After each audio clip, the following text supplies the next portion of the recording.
রাত পোহালেই ঈদুল আজহা। আল্লাহর সন্তুষ্টির জন্য কোরবানির তাগিদ নিয়ে বছর ঘুরে এসেছে খুশির ঈদ। দিনটি শুধু আনন্দের নয়, ত্যাগেরও। আত্মপ্রতারণা আর খেলকা খুলিয়া ফেলে মনের পশুকে জবাই করার দিন। এখন চলছে শেষ প্রস্তুতি।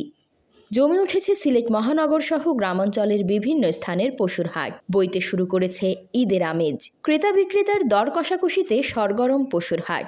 বাজার ঘুরে ছোট ও মাঝারি গরুতে ক্রেতাদের আগ্রহ বেশি দেখা গেছে।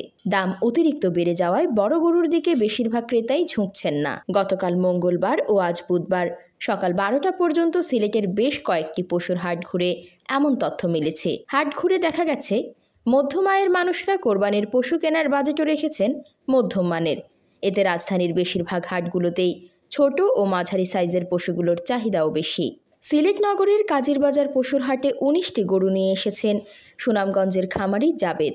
তিনি 25 জুন হাটে গরু আনলেও আজ বুধবার 28 জুন সকাল 11টা পর্যন্ত মাত্র 4টি বিক্রি করতে পেরেছেন। এর মধ্যে 2টি গরুই আকারে ছোট। জাবেদ জানান, ছোট 2টি গরুর একটি 50,000 ও অন্যটি 65,000 টাকায় বিক্রি করেছেন। আজ বুধবারের শেষ রাতের মধ্যে সবগুলো বিক্রি আশা করছেন তিনি। আশিক মিয়া নামের এক খামারি বলেন, ক্রেতার সংখ্যা কম। একজন যে দাম বলছেন শুনেই বোঝা যাচ্ছে তারা কিনবেন না। অনেকে গরুর যে দাম বলে তার দ্বিগুণ দামে কিনে এনেছি বা খরচ পড়েছে। আকাশের অবস্থা ভালো নয়, কাল ঈদ, আল্লাহ জানেন কি হবে এবার। এদিকে বিক্রেতারা জানান, প্রবাসী অধ্যুষিত সিলেটে বেশ কোরবানির পশু বিক্রি হয়, তবে এবার বিক্রি এখনও সেভাবে শুরু হয়নি। অবশ্য শেষ সময়ে বিক্রি বাড়বে। ক্রেতারা বলছেন, এবার গরুর দাম অনেক বেশি।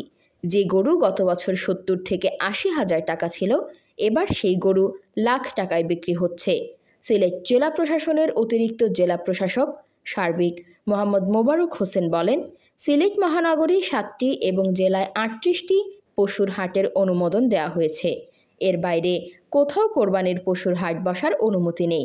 কোথাও অবৈধভাবে হাট বসলে আমরা ব্যবস্থা নেব।